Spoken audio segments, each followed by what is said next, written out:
Hello, and welcome to Practice Time with Ms. Rhona, a series where I share practice tips and tricks with all of you, students, teachers, musicians of all walks.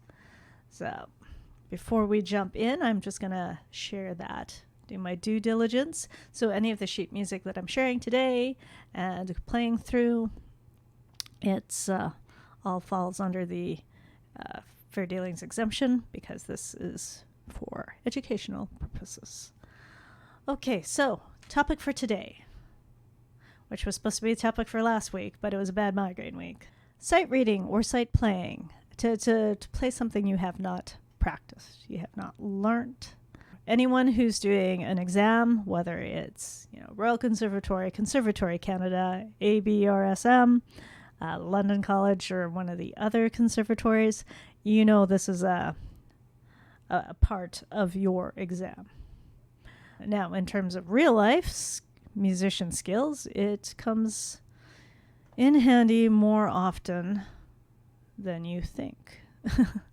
So if you play for any ensembles, it'll come up. Well, if you play at church, sight reading is a thing. So it's thankfully something that can get better with practice. So don't jump in. Don't jump in. You need to take the time to study the score. So as a student, because I've been there too, I would just jump in and hope for the best. But that's totally not the way to go. You need to take that time to study the score, study the music. And what are you looking at? Key signature and time signature. The clefs, so you know exactly like where you are on your instrument, fingering wise. Other things to look at would be, look for patterns. So these look like arpeggios.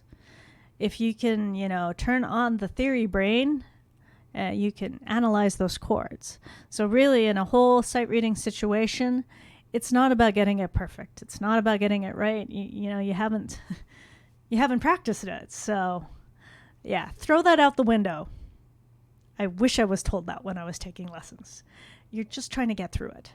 Just trying to do your best. You're trying to get as much as you can, but don't be tied to trying to get it perfect. The main thing is you've got to keep the flow. Well, you can look at, where is the melody? You can even look at like what notes can you drop. Don't even worry about the fingering, because like I said, it's all about keeping it steady. So one thing that can help with this is if you have the metronome on. So yeah, it's a pain in the butt. Really, most of us hate it. Or at least have this love-hate relationship with it. It takes a lot of practice to sight read something at the tempo it's supposed to be at.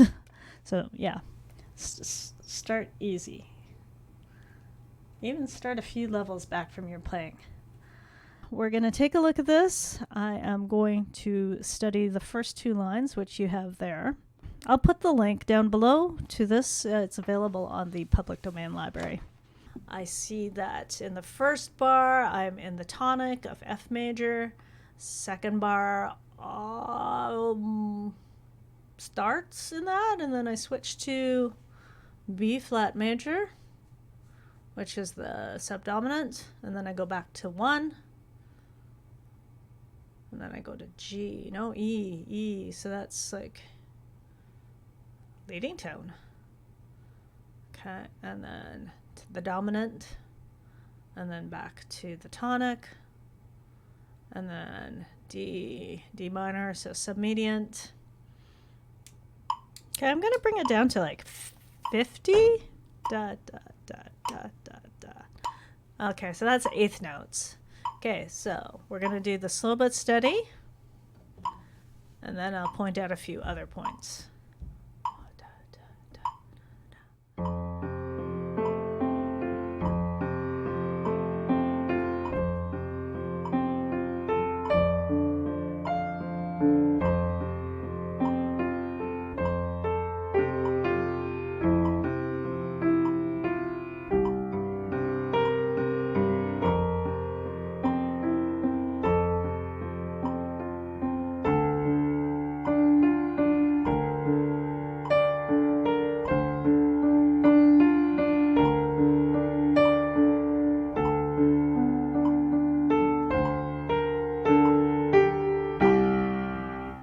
Okay, so there's a few points there, as you've probably noticed. I dropped a lot of notes. Chose to drop the notes to keep it steady. So I've been through that where, I do a sight reading exercise and I correct and no, you have to keep going no matter what. If your hand and your brain just can't get coordinated enough, then you just have to fake it. So that's why it's good to go through and analyze the chords. So it doesn't matter if you miss some of the notes, so long as you try to get some of the notes that belong in the chord. I tried to make sure I got the melody. The other thing that helps is being able to look ahead. So looking at a lead sheet here of Morning Has Broken, I've got a student who's going to be working on this. Okay, so as you can see, there's broken chords in the melody. That makes it a little bit easier. You got some repeated bars. Okay, so I'm going to look at the first couple of lines there up to bar 12.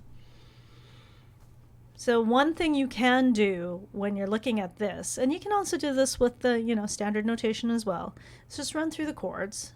So C major, D minor, G major, I can pop it into second inversion, so I don't have to move my hands too far.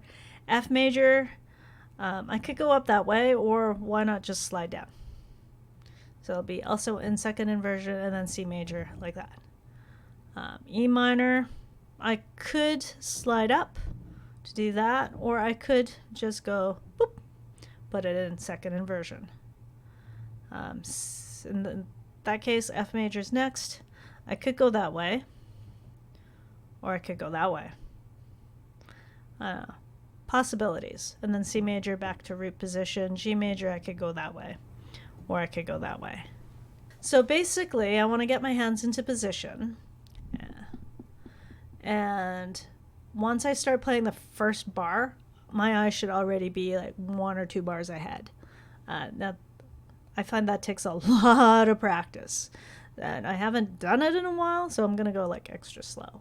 But yeah, the key is to stay a few bars ahead so that, your brain can start telling the fingers ahead of time, okay, this is what's next. Rather than, both brain and hands getting, surprised at that bar. So you could do this.